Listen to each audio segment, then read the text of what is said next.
अस्सलामुअलैकुम dear students, मैं हूं गुलाम रसूल। हम आज की वीडियो में मैट्रिक कंप्यूटर साइंस के बारे में बात करेंगे। आज dear students, matric computer science का लेने के बाद नेक्स्ट जो आपके पास शोबे आ जाते हैं, सबसे पहले आपके पास एफएससी प्री इंजीनियरिंग का शोबा आ जाता है। आप मैट्रिक कंप्यूटर साइंस का लेने के बाद अगर कल को एफएससी प्री इंजीनियरिंग करना चाहें तो आप एफएससी प्री इंजीनियरिंग कर सकते हैं।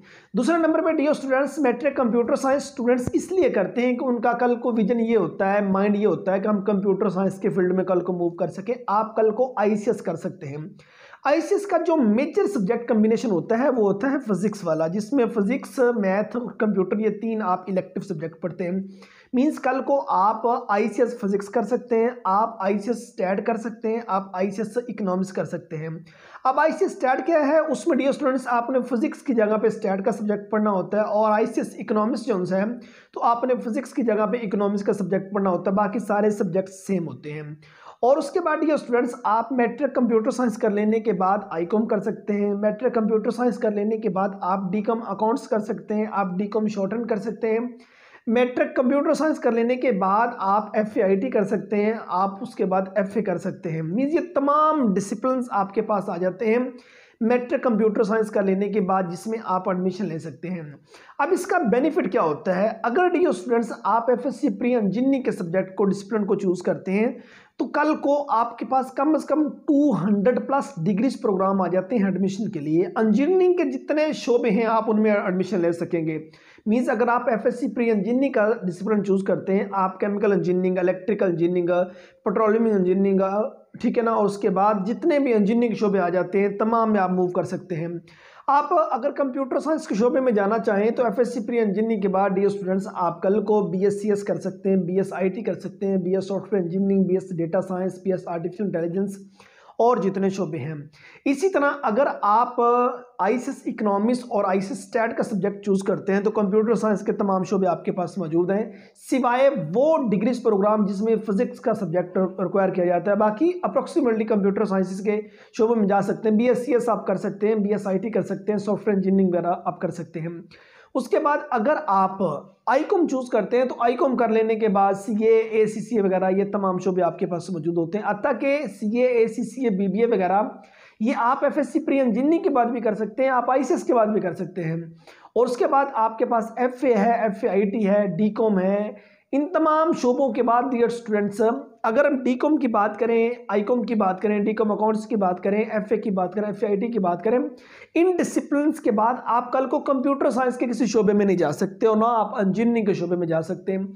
उससे हट के जितने डिग्रीज प्रोग्राम आ जाते हैं आप उनमें मूव कर सकते हैं।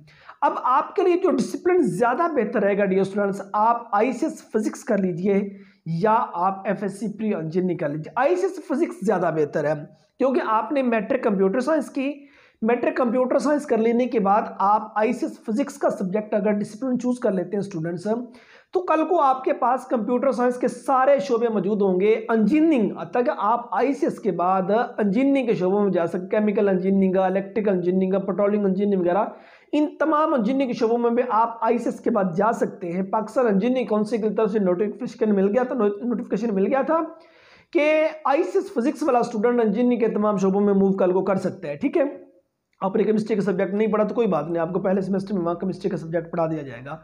ठीक है, तो उसके बाद ये स्टूडेंट्स आप आईसीएस फिजिक्स कर लेने के बाद कल को अगर सीए, एसीसीए, बीबीए, बीबीआईटी वगैरह करना चाहें इनमें जा सकते हैं। और उसके बाद ये स्टूडेंट्स आप FSc pre engineering sorry ICS कर लेते हैं तो आईसीएस कर लेने के बाद आप कल को लॉ के शो में मूव करना चाहें उधर मूव कर सकते हैं। आप किसी लैंग्वेज की डिग्री में जाना चाहें, इंग्लिश है, उर्दू है, पर्शियन है, अरेबिक है, चाइनी है वगैरह, चाइनीज़ वगैरह तमाम में कल को मूव कर सकते हैं। तो आईसीएस फिजिक्स आपके लिए डियर स्टूडेंट्स ज़्यादा बेहतर है। अगर आपका शौक ये है कि आपने कल को वकील बनना है, लॉ के शोबे में जाना है स्टूडेंट्स, फिर आप एफए कर लीजिए, फिर आपके लिए एफए ज़्यादा बेहतर रहेगा। अतः कि बाकी तमाम डिसिप्लिन्स भी ठीक है, लेकिन ये सजेशन थी जो आप स्टूडेंट्स तक मैंने पहुंचाई है। अगर आप मैट्रिक कंप्यूटर साइंस कर लेने के बाद कोई कल को डिप्लोमा करना चाहे, सर्टिफिकेट करना चाहे, आप कल को डोम कर सकते हैं, डिप्लोमा इन ऑफिस मैनेजमेंट, आप डीआईटी कर सकते हैं, डिप्लोमा इन इंफॉर्मेशन टेक्नोलॉजी। इस तरह के मतलब कि सीसीए एक डिप्लोमा आ जाता है, ठीक है, वो आप कल को कर सकते हैं। इस तरह के और भी बहुत ज़्यादा डिप्लोमास आ जाते हैं जो आप मैट्रिक कंप्यूटर साइंस कर लेने के बाद किसी पब्लिक या प्राइवेट सेक्टर के इंस्टीट्यूट से आप डियर स्टूडेंट्स कर सकते हैं। अगर हम जॉब की बात करें, मैट्रिक कंप्यूटर साइंस कर लेने के बाद अगर आपकी एज 18 ईयर क्रॉस कर जाती है, 18 ईयर कम से कम होती है, Punjab police, army, navy, air force, ठीक है, वापडा, नादरा, ठीक है ना, और जुडिशरी डिपार्टमेंट वगैरह, जहाँ जहाँ मैट्रिक बेस पर जॉब्स ऑफर होती हैं उन तमाम जगहों पे आप कंप्यूटर साइंस कर लेने के बाद, मैट्रिक कंप्यूटर साइंस कर लेने के बाद जब आपका NIC बन जाता है, शनाख्ती कार्ड बन जाता है, उसके बाद डियर स्टूडेंट्स आप अप्लाई करने के लिए एलिजिबल है।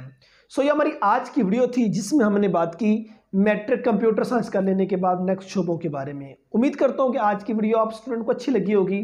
नेक्स्ट वीडियो में मिलते हैं। अपना बहुत सारा ख्याल रखिएगा। फिर अमानिल्लाह।